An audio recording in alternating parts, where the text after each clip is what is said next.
sure, we need business to keep the aeroplanes going and to pay the mortgage and all that sort of stuff. But at the end of the day, my motivation and where my journey is going is that I really think I've found what I want to do is I want to help as many pilots be safer and better pilots. Welcome aboard the HiflyMedia Podcast, dedicated to sharing the stories and experiences of the amazing people who make aviation happen. From pilots like me to engineers, air traffic controllers and others. I'll explore their personal journeys, the challenges they've faced and the triumphs they've achieved. My name is Damien and I'll be your host. Whether you're a seasoned aviation enthusiast or new to the field, I invite you to join me as we take off on this journey of discovery. Today we have a special guest, Paul Strike, who has had an incredible journey in aviation. Paul's passion for aviation began as a young cadet in the Royal Australian Air Force. He then went on to join the Air Force, mustering as an avionics technician. It was around this time that Paul also learned to fly gliders. With his wealth and experience in aviation, he's worked all over the world and is now, among other things, the brainchild of Bad Attitude Advanced Flight Training, which specialises in upset prevention and recovery training. We're excited to have Paul on the show today as he shares his insights and stories about his career and his future in aviation. So sit back, relax and join us as we explore the fascinating world of aviation with Paul Strike. G'day, Paul. G'day, Damien. It's been many years since we've had kind of significant contact, and I went back through the Plane Crazy Down Under podcast archive and found where I'd interviewed you before. Mm-hmm.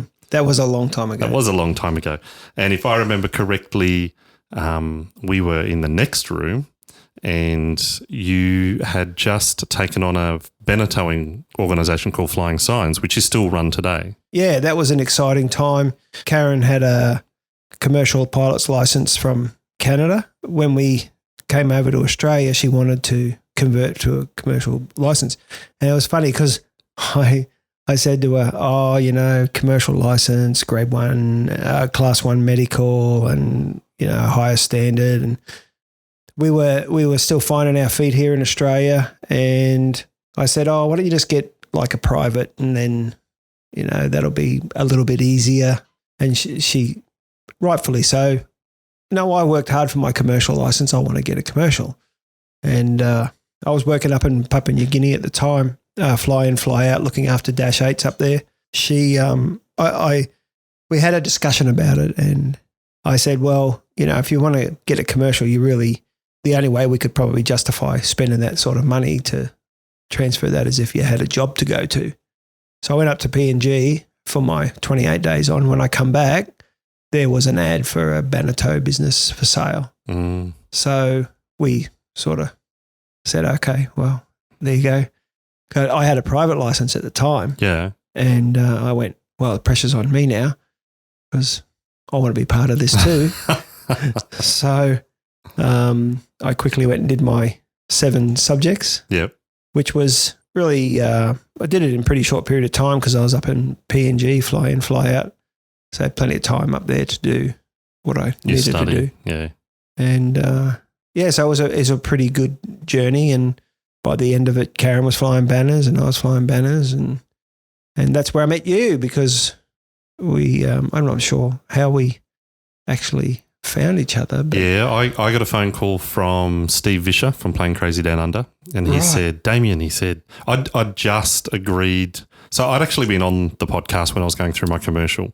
And that interviewed me and they ended up saying, hey, do you want to be a Northern correspondent in case we've got That's right, I remember, yeah. So I think they'd come across Caribou Cargo. Right. And said, go and interview this guy for Caribou Cargo. And there was a flying event on that day. I remember going up in Antonov, a big yellow biplane. All right, AN2, yeah. Yeah. And among other things on the day. And that's when I think we first met. We recorded that interview that day. And then I remember coming down because it was a different day when you pulled the first banner. Yeah. And I brought the camera down and took some photos of that, which I think are still on your website. Absolutely they are. That black and white one was that one. The really good one. Yeah. So flyingsigns.com.au, still That's alive. Still alive. And I saw, because I follow you on Facebook, I saw recently one photo that really captured me was a proposal where this boyfriend and girlfriend hiked up Mount Flinders and there was Juliet India Romeo with the I can't remember the name, Will You Marry Me banner behind it. And I was just like, oh, that is so cool. Yeah.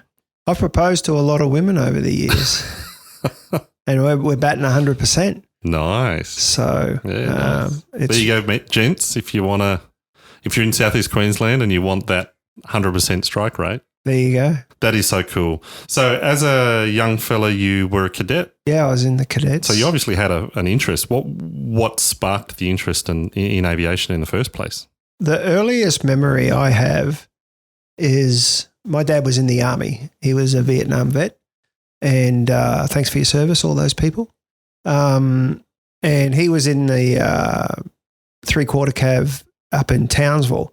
And we went to a Christmas party. And I remember Santa coming in a Kiowa. I didn't know it was a Kiowa at the time, but I just remember Santa hanging out the side of this helicopter. And I just went, that is so cool. Now, I've flown a couple of helicopters. I don't have a helicopter license, but I've been fortunate enough. I had an interesting little exercise up in Canada, near the Arctic Circle. We're up there doing some work. And in a little camp, and the helicopter pilot that was there, he said, "Oh, have a go at this. You fly fixed wing, see how you go with this." So we're flying down this runway near the Arctic Circle, and he said, "Oh, what I want you to do is because I was flying it okay." He says, "Oh, you fly this okay? Let me step it up a little bit." And he wanted me to hover along the runway in one direction, and then whilst moving along the runway in one direction, do a 360 degrees. Like a pirouette. Like a 360 degree turn. There's probably a fling wing type of word for it. Word for it, for sure. What's aviation? There's probably an acronym for it. Yeah, absolutely. And it's probably hold my beer, watch this. Yeah. But we're going forward, and I got to 90 degrees, and I just could not bring myself to make this machine go backwards. I said, I can't do this. Unnatural. Yeah, it's just not happening. But I remember Santa hanging out of that, and then from that, I said I'm really interested in that. So Dad got me into the cadets in Townsville, and all organisations are very different when you look back at it. In your 50s or 60s, and you look back and go, oh, it's a different Air Force, or it's a different Army, or it's a different cadets program, or if it's a different riding club, or it's a different sailing club, or whatever. It's just the growth of things. But the organisation, it just cemented stuff in me. Having my dad in the military, and then I did 16 years in the Air Force, and that the Air Force gave me a really good baseline, a good foundation to learn more, because I look back now at when I got out of the Air Force, because the Air Force has a very different certification type of a structure where no task is ever done by one person. It's always have a second inspection and then maybe a third inspection. Right. So when I got into the civil world, I remember up in Canada when I got my AME license in Canada, and I had to do all the exams, and I showed them my record of training and employment in the Air Force, and they recognised my training, but they said, you got to do all our exams and you have to do 12 months on the job experience in Canada. And then, so I ticked all the boxes and got the ticket. And I remember working for this small operation.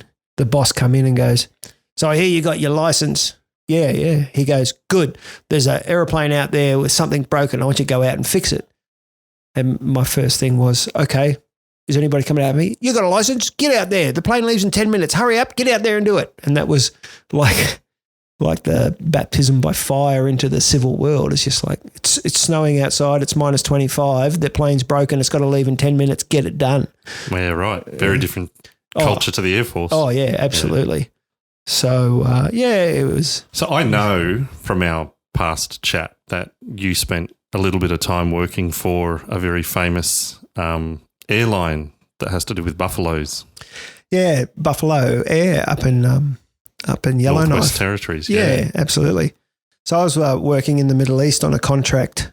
When I got out of the Air Force, I I went to Oman and got a job for the Oman Air Force, and was very fortunate to do a project taking in maintenance control, taking the whole Air Force from a paper card system to a full electronic maintenance planning and tracking system. That's was really, really interesting and challenging. But when it came towards the end of the contract, I'd met Karen and said, "Oh, we'll go and work in Canada." It was really funny because I was over there on a holiday from the Middle East, and Karen and I went for a drive up to Yellowknife just to have a look and see what it was like. And it was in the summer, of course, so it wasn't too arduous. Yeah, it wasn't covered in snow.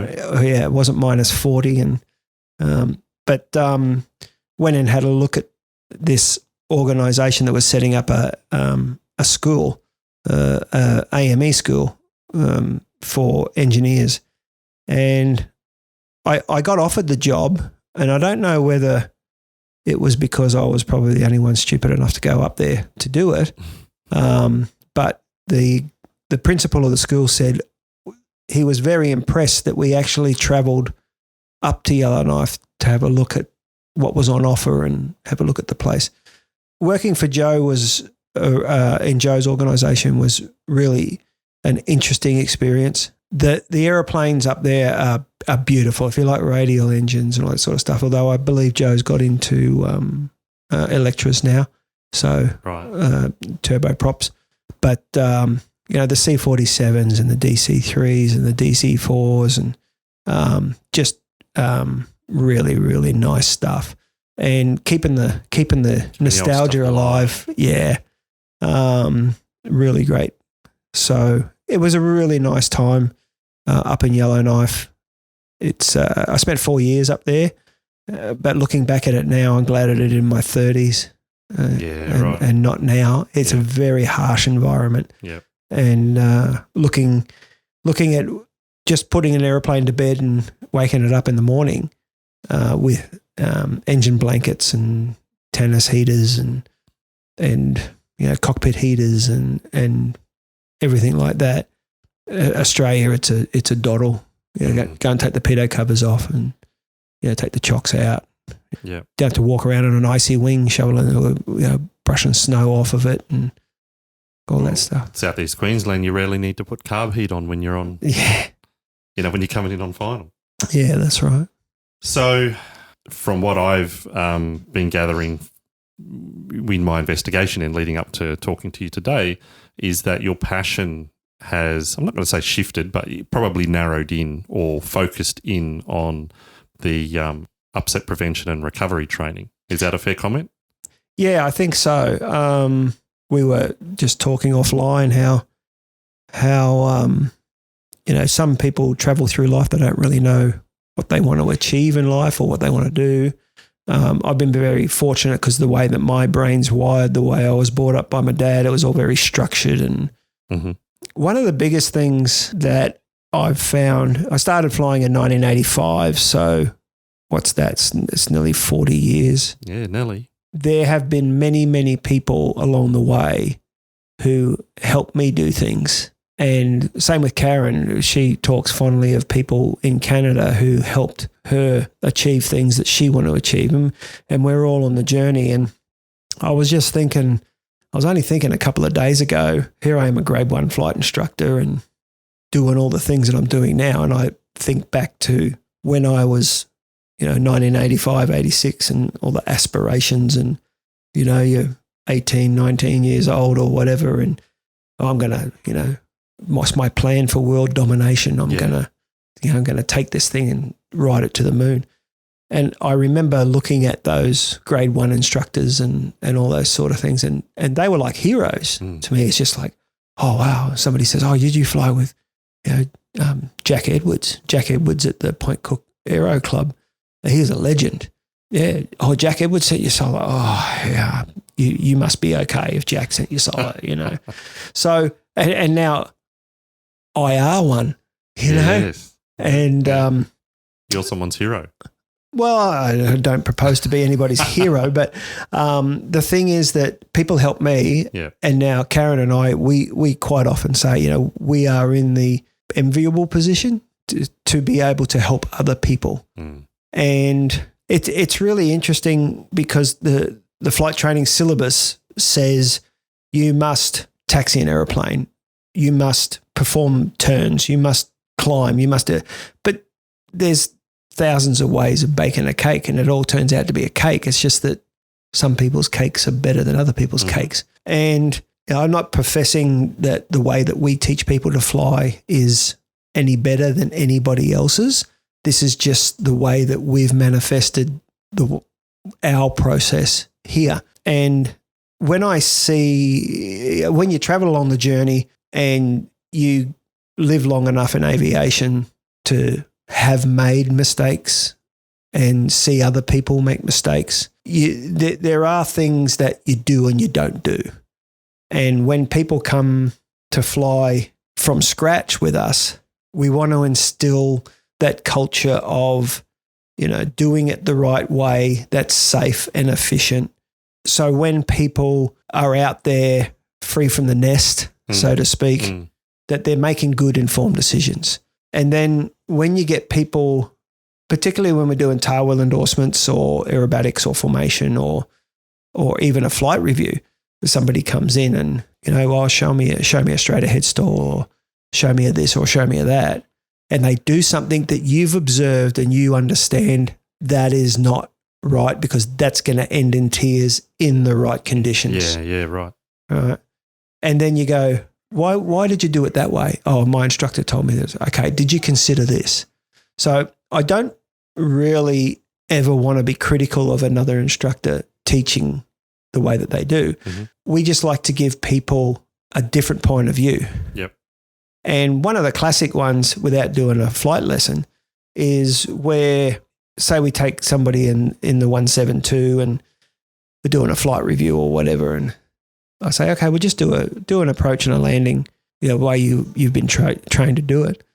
And we're on a 3 mile approach with 40 flap at 2,300 RPM on the 3 degree profile in a VFR 172 with a wind that's 15 to 20 knots. And then you let them go and they do the job as best that they've been told to do. And then I just say, well, my controls for a sec, let me just show you a different way. And then we position ourselves so that we do an approach at idle with the appropriate flap, with the appropriate speed and all that sort of stuff.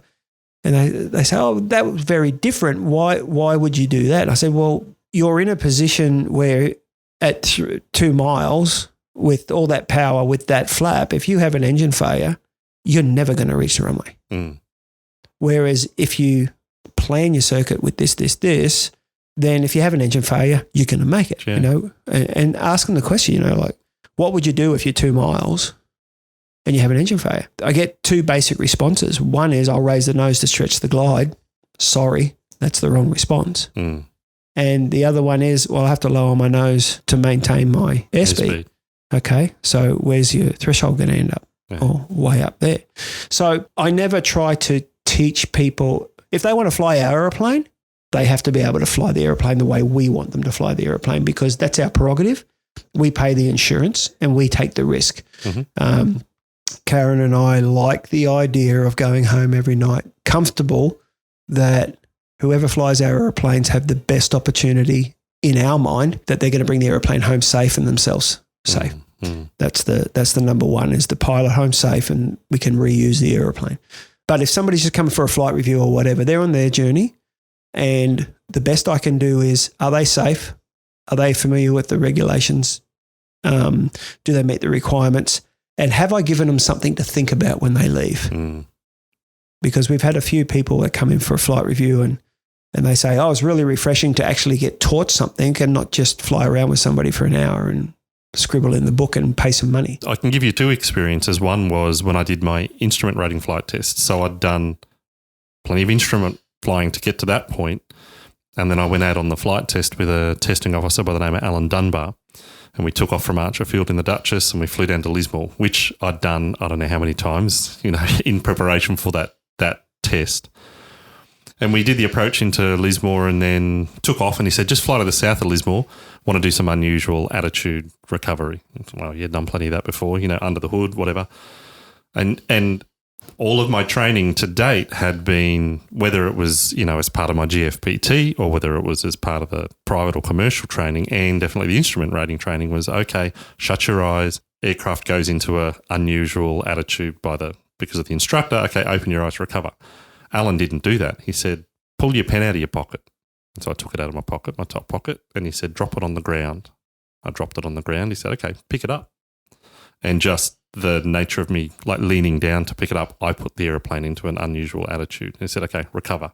And then I had to recover the aircraft. And so he did that, and he did a couple of other things that were kind of similar, which would be reflective of something that would actually happen in real life. And it just really opened my mind up to, as a student, but on a flight test, as to, okay, this is why I've been doing this. It's not necessarily because I'll have unbalanced equilibrium or whatever. It's because I've dropped my pen. Something real simple that I'd never thought of. Yep. And the other was my last being nearly 10 years ago, BFR that I did with a chap by the name of Paul McEwen, who used to fly for Virgin. Yeah, I know Paul. You know Paul? Yeah, well. So Paul took me up and we flew out of Gympie and we flew down to Maroochydore. He was pretty chuffed because, and I video recorded the flight, so I've still got the footage somewhere, because we held up a Jetstar plane that had to wait for us to do a touch and go. And then I had, that flight was, about an hour? And I had, I don't know how many practice force landings on that flight, because it would have been upwards of 10. Wow. Practice force landings, even to the point where we did some touch and goes back in Gympie, and I was in the circuit, as you normally would be on downwind. Okay. And he says, engine out. And I had to do a circling approach right from about halfway down, or maybe a bit further than halfway down downwind. So I wasn't a beam the numbers yet, but had to do a circling approach from there. And I remember him saying, you need to talk to the owner of this aeroplane about its reliability, because he'd given me so many engine failures on the flight. Yeah. But once again, it was just that reality check on, this can happen at any time, and what's your best option, and so on and so forth. So, yeah, that's really commendable. Yeah. So getting back to your actual question. Yeah, about bad attitude. Yeah, so bad attitude come about, it's got that twist on it, because you can get in trouble from bad attitude. Mm-hmm. First found out about upset prevention and recovery around about 2014. And it was because I watched a video from the NTSB, and it was an all-day seminar. The video at the time went for 8.5 hours, and the job I was doing at the time, I was employed to be a coiled spring, so I had a bit of time just sitting there waiting for something to break, and if nothing broke, it was entertain yourself. So I watched this thing all day, and it had Paddy Wagstaff in it, mm-hmm. and it was about loss of control, and I didn't know much about it, like aerobatic endorsement and all that sort of stuff, but there's, this loss of control. And right at the end, they were talking all about angle of attack, and angle of attack is something that a lot of people don't understand. A lot of pilots don't really understand angle of attack. And we've learnt so much from the Wright brothers, and that's a whole nother chat. They invited these guys from university, some young gents, who were designing a device that could attach to the aeroplane that would Bluetooth transmit a head-up display in your glasses that would tell you what your angle of attack is, so that while you're in the circuit, you could be scanning for traffic rather than have an angle of attack indicator on the dashboard, so that you could turn to look for traffic, and you would still have this angle of attack information in a heads-up. And the guy who was facilitating the discussion said to Paddy Wagstaff, "What do you think of that, Paddy?" And she said, "That's wonderful. It's very technologically advanced, and it's probably, going to be very handy for people. But why don't we just teach people to fly the aeroplane properly?" And that was a pivotal moment in my life, mm-hmm. because I went, wow. Because I at the time, I was teaching design features, flight activities, aerobatics, spinning, formation, tail wheel, manual propeller, retractable, all that stuff. And I said, why don't we teach people to fly? So I did some more research and found an ICAO document, ICAO Doc 111. It's 10011. And it's a light toilet read. It's only like a few hundred pages.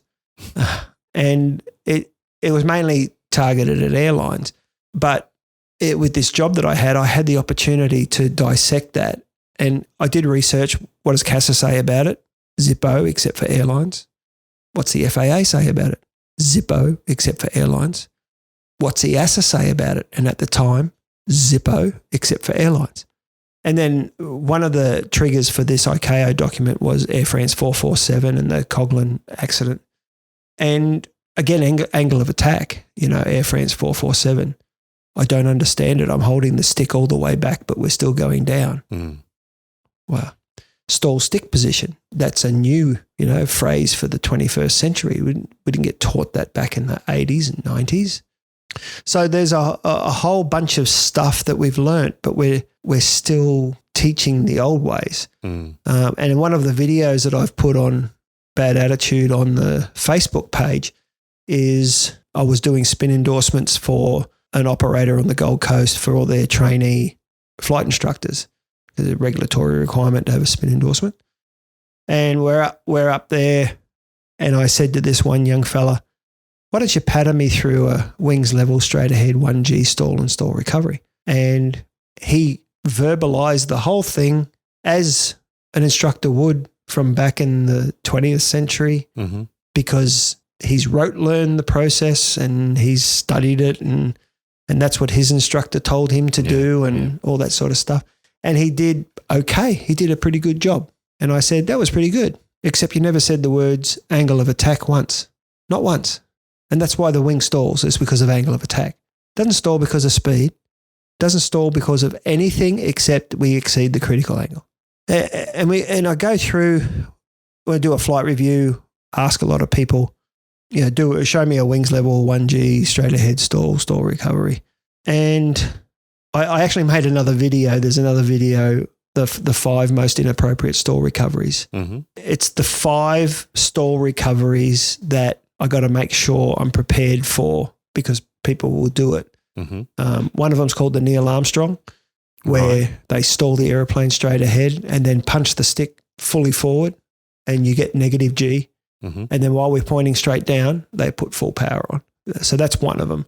And there's the others. So I started to go, I'm amassing this knowledge. I'm doing all this research. I'm finding out this to help make people better and then make them better pilots, make them safer pilots. Now, I'm not on a crusade. We are doing what we're doing and we deliver the content. And if people want to come here, they come here and they can learn. And if they don't want to come here, they don't have to come here. It's pretty simple. But I'm amassing this knowledge and going out and practicing this stuff and going, well, holy crap. Because I go out in the decathlon and we're very fortunate. We've got a decathlon and I can pretty much do whatever I want without fear of breaking the aeroplane or myself and just look at, okay, what if this happens? Oh, yeah, okay. So out there practicing stuff and say, this does not work. So when you're in a Cessna, now you get pretty hard to get in trouble in a Cessna. Cessna's been built to make it easy to learn how to fly. There's so many built-in stability features on it. But the problem is that somebody goes and does their flying in a Cessna and then they go and buy an RV and handle it the same way as they handle a Cessna and they're going to find themselves upside down or in trouble. And the thing about upset recovery is if you put the wrong inputs in at the wrong time, you're going to exacerbate the situation. Yeah. So one of the things, and it's been a building thing over time to come up with a syllabus of training because there's nothing down at our level. And one of the things that come out of, like Air France and all that sort of stuff is that identifying that and talking to like Virgin and Qantas and those big airlines, what's the problem? The same sort of problem that your GA operators, your entry-level GA operators like Air Frontier up in Darwin, talk to the guys up there. What are you looking for as a training organization, we're providing you a product, which is a commercial pilot. Mm-hmm. What are you seeing or what aren't you seeing? What do you need from us? Sure, there's the syllabus, but what are you finding? And the overbearing response is just give me a commercial pilot who can fly a circuit safely without trying to destroy the airplane. Wow. And on top of that, it's the culture and leave their phones at home. They don't have to watch YouTube all the 24/7 a day, whatever. But overall, flying schools are producing a pretty crap product. And we need to work on that. So I'm amassing all this information, and when I get people, and it's not regulated, UPRT is not regulated at our end. Spent a number of years with RAOs, with Neil Schaefer and Jill Bailey, working on how we can better teach the syllabus subjects to include elements of loss of control prevention. Can we change the way we teach? We don't want to change the syllabus. The syllabus is there, but the syllabus says you must be able to stall an aeroplane. Now, the Part 61 syllabus for GA says that there are 5 stalls that you must be trained in. And the only one that everybody remembers is the wings level 1G straight ahead stall. And that's not the one that's going to kill you. It's the stall in a turn. It's the stall in landing configuration. These are the stalls, and nobody remembers them. So I've got a lot of Pepsi Max owing to me because I bet Pepsi Max. So I'll take a student out. So say, for example, we're doing a tail wheel endorsement. Yeah. Upper air work for the first lesson to show them adverse yaw and do a stall and get them comfortable flying the aeroplane before we get into the circuit work. And show me a wings level straight ahead stall recovery. How's he going to kill me today? Okay, he didn't do the Neil Armstrong. He did the clock watcher, blah, blah, blah, blah, blah. Okay, we got that. That's all good. And then I say, what's going to happen if we do a stall and a turn? And 90% of the time the response is, we're going to spin. Really? I bet you can at Pepsi Max we don't. And they go, right on. Yep, no worries. I've never had anybody pay me yet, but I go, okay, your job is to keep the ball in the middle. And I'm going to put it in a 20-degree angle of bank turn, and you're going to keep the ball in the middle, and I'm going to use the throttle and the stick, and I'll stall the aeroplane. You just keep the ball in the middle. And the aeroplane pitches up, exceed the critical angle of attack, nose pitches down, apply power, change the rudder from left to right, climb away. And most of the time the response is, wow, we didn't drop a wing or anything. Correct. Now we're going to do the same thing, except I want you to skid the aeroplane half a ball out. Now the decathlon, we've got JIR trimmed very, very nice. Half a ball out, do exactly the same exercise, it'll roll on its back. Yeah, wow. And I do that with, if anybody wants to do a flight review on the decathlon, I'll do the same exercise in that. And invariably, most of the time, people say, I learned a lot about how important it is to keep the ball in the middle. And that's very important. So the reason why I'm sort of reflecting on this is because it's not regulated. There are people out there advertising we deliver UPRT. And there are some people that are doing it good, and there are some people who are not. And in particular, I had one young fella come and he'd done 5 hours of UPRT with another provider, and he wanted to do a tail wheel endorsement. So tail wheel endorsement, do the brief, upper air work, show me a stall straight ahead. Whoa, holy crap. What's with the Neil Armstrong? What's going on? He goes, oh, was that bad? I don't know, mate. You've just done 5 hours of upset recovery. You tell me if it's that bad. And okay, show me a skidding turn. Show me a skidding turn. Oh, no, mate, that's a slipping turn. You need to show me a skidding turn. So unable to identify the difference between a slip and a skid, unable to identify how to recover from a stall appropriately, couldn't identify. I said, what's more dangerous, a skidding turn or a slipping turn? Slipping turn, 50-50 chance, mate. You blew it. Sorry. So it got me thinking. I'm just like, what the hell? There's all these people paying money to go and do training that's giving a negative outcome. So I did an invitation to all people who I could find in Australia who were advertising that they did UPRT and said, come to Caboolture on the 1st of August last year and let's sit in the room and have a chat about it. And I had like 28 people register. Wow. Some came from Sydney. Yeah. Some tuned in online. Yeah. Some of those webinars that I did that are copied onto YouTube on the Bad Attitude YouTube channel. I've had people tune in from the UK, Norway, US, Canada, South America. Just people who are interested to learn more, who've got a thirst for knowledge. And we sat around and said, what are we doing here? And CASA bought delegates. They bought 3 delegates from the cell that's looking after upset prevention, mainly for the airlines. And then we were invited to go to the CASA UPRT workshop in Sydney. And this is where we're in the room with Qantas and Virgin. And there was another UPRT provider there and RAOS was there. And it was a 1-day workshop. And all 3 of us, RAOS and 2 UPRT providers at the GA level, spoke, which is a lot of time in a 1-day seminar for airlines and stuff like that, which really made me think that CASA is really taking it seriously, because if we can provide a better product to GA, provide a better, not just a commercial pilot, but a better private pilot or a better recreational pilot and a safer recreational pilot by just teaching them terms like unload the wing. What are you talking about, unload the wing? Well, when you're pulling back on the stick, you're loading the wing. Just unload it. It's the G that's causing the problem. If you're pulling G, you're increasing angle of attack. You're creating more lift, so you're loading the area. Unload or stall stick position and balance. And we need to be using these terms as normal everyday talk in aviation. Mm-hmm. So we've had a couple of workshops and trying to formulate some sort of cohesion and CASA's looking to the industry to help them develop what should be in the UPRT syllabus. But the overbearing proof or the smoking gun is the flight instructors. If we don't teach flight instructors how to deliver the training appropriately, it's just a waste of time.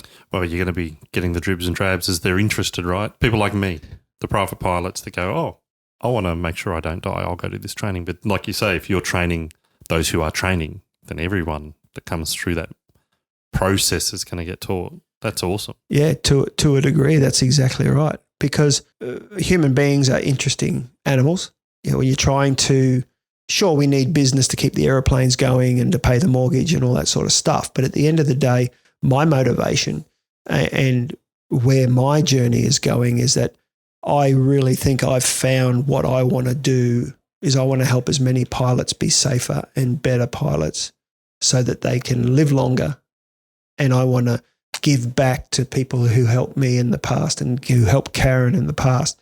And it might just be sitting at the table with chips and beer after flying and just saying something, because you learn more sitting around the table drinking chips and beer than you do in the aeroplane anyway, because the stories get bigger and they get bolder, but the message, people can pick up on the message. But I really think that if we can teach people what we've learned, because the first flight training syllabus was developed in 1917 in World War I. And I've done a lot of research into how that was developed. And it really hasn't changed that much since 1917. So there's a couple of rewrites. But yeah, that's a whole nother beer and chip story. But I get great enjoyment from somebody comes in and they say, I want to learn to fly. And they don't know the pointy end from the blunt end. And then at the end of it, they're walking around saying, oh yeah, you got to watch that stick position, or you got to, oh, don't load, keep that ball in the middle, just give me a chill. Give you the chills. It just does. That's cool. A young guy came from Perth to do a tail wheel endorsement with us, and we did. Supposed to be 2 days, but he was having a few troubles with the wheelers, and And I said, look, man, we need to do a bit more. And he goes, oh, yeah, but I got to go home soon. And I said, mate, I don't want to sign you off until you know how to land this aeroplane properly as per the syllabus and to keep you safe. We get out of the aeroplane sweating and it's just like, oh, yeah, that was hard work, but we got it. And he went home and he wanted to tow gliders. And just last week, he sent me a picture standing in front of a Pawnee and he's got a big smile on his face. And he wrote to Karen and I and said, here's a photo of me in front of the Pawnee. I got the opportunity to fly the Pawnee and all the gliding club tug pilots were around the pie cart and they probably had scorecards.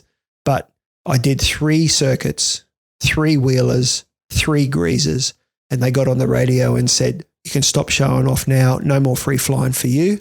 Bring it back. And when I get feedback from that, that's amazing. And just one more story, if I may. Oh, please.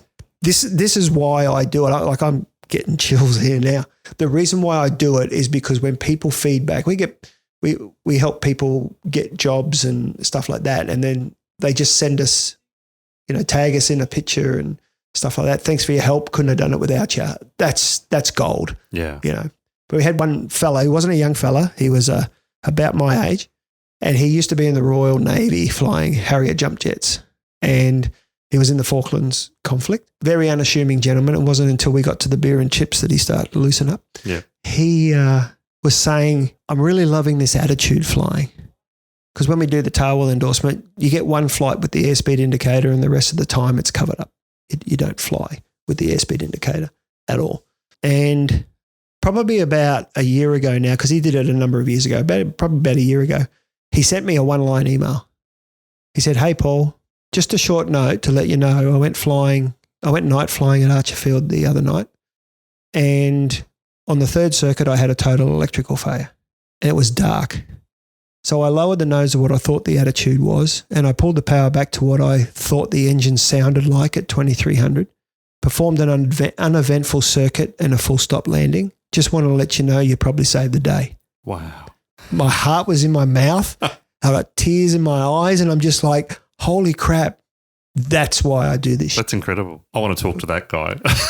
Yeah, actually, I can put you in contact with him because he's got some awesome stories. He still flies the glider tug here from time to time. Okay. But yeah, really nice guy. For me, if teaching people to fly safely and helping them understand what's going to happen if you get outside the 11%. Now, people who have done upset recovery training, they should understand what the 11% means, because when we're taught to fly, we're only taught to fly the aeroplane within 11% of its capability. All right. So the aeroplane's capable of a lot of things, but what happens when you get outside the 11%? Things can get funky if you don't do things appropriately.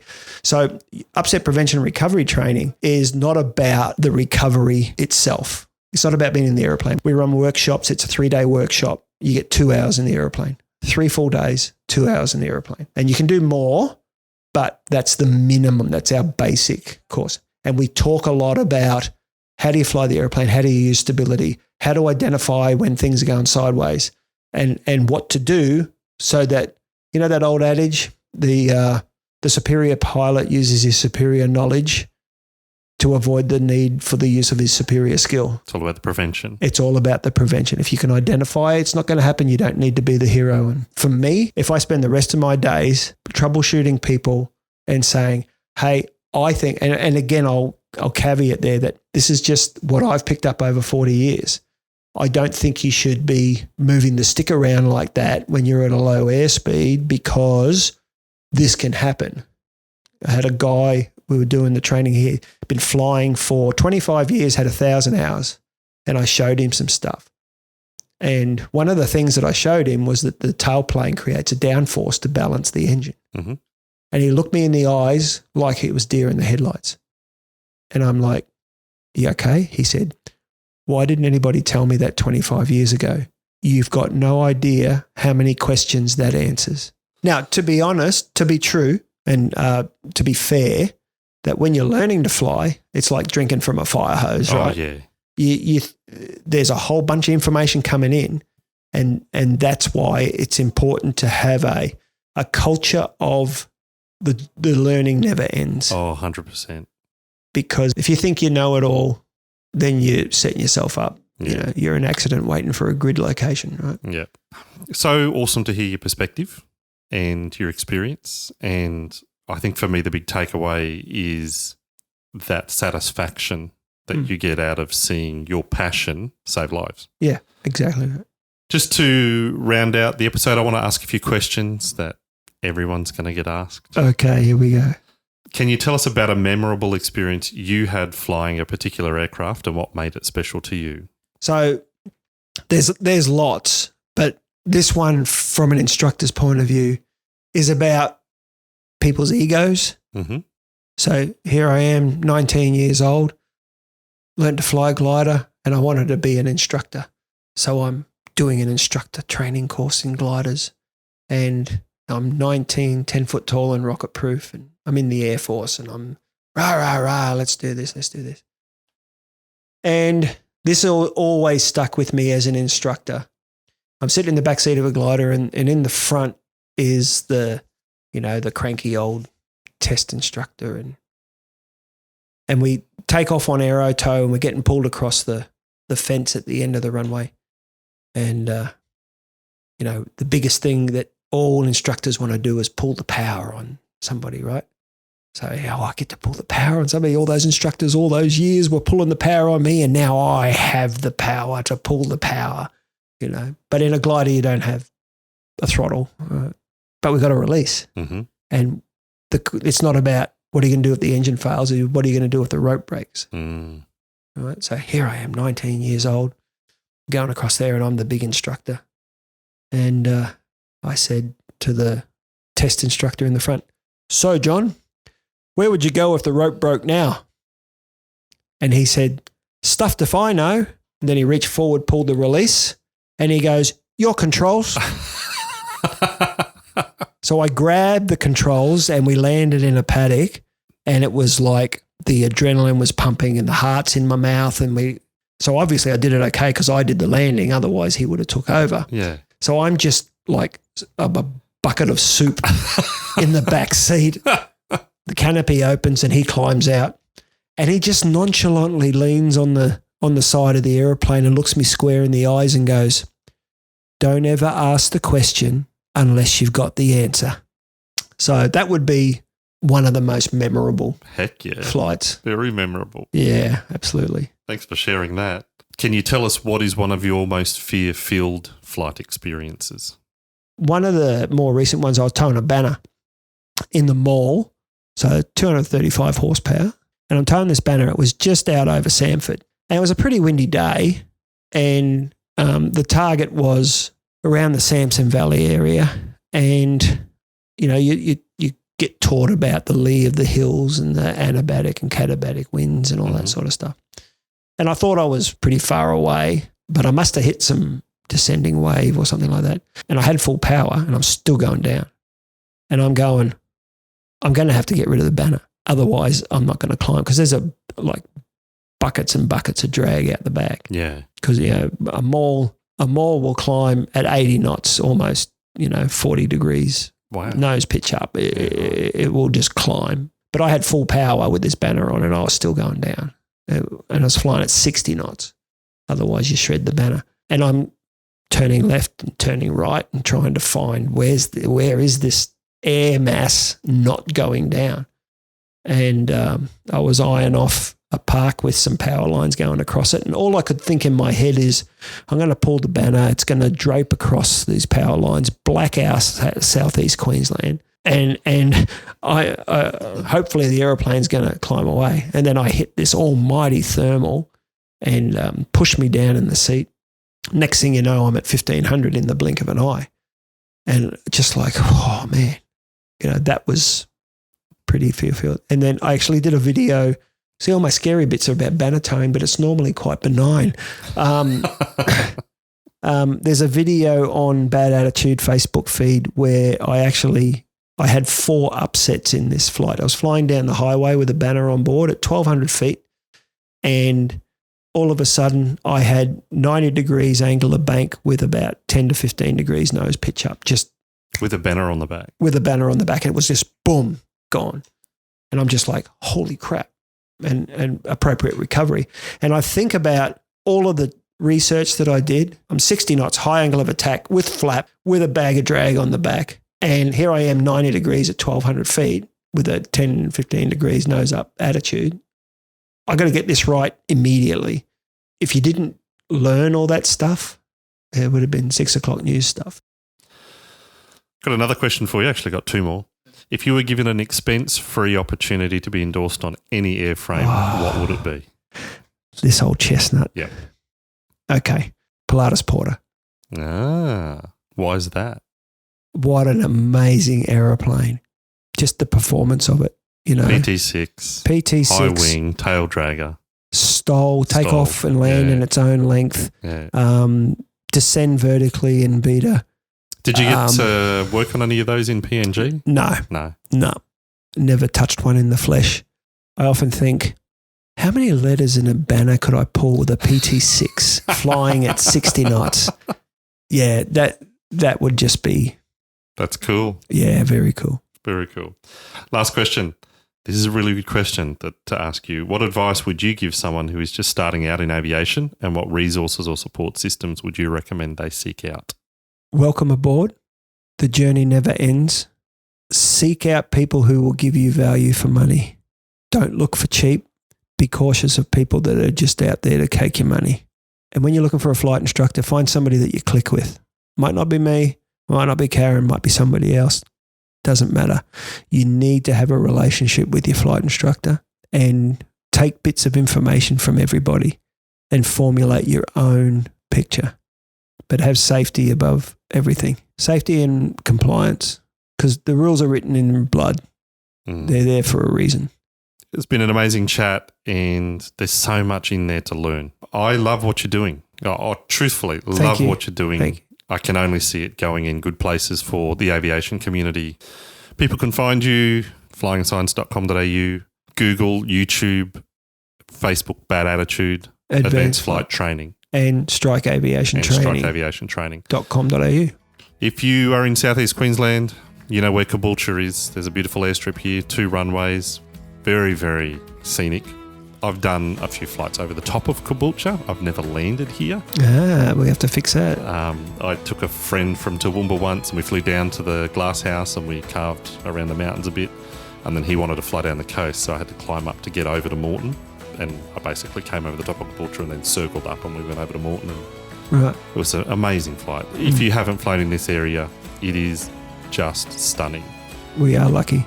Yes. So come pay a visit to Paul and Karen. Yeah, pop in, say good day. So thank you very much, Paul. Really appreciate your time. Thank you very much for the opportunity. Thanks for tuning in to the HiflyMedia Podcast with guest Paul Strike. I hope you've enjoyed listening to Paul's insights and experiences, and very importantly could feel of his passion in teaching and upskilling pilots in the area of upset prevention and recovery training. Join us next time for more fascinating discussions. Subscribe now on your favourite podcast platform, and if you'd like to help out, feel free to leave a review. That'll help spread the word. Alternatively, you can listen to the podcast on the HiflyMedia YouTube channel. The HiflyMedia Podcast, uncovering the people and passion behind aviation, one story at a time.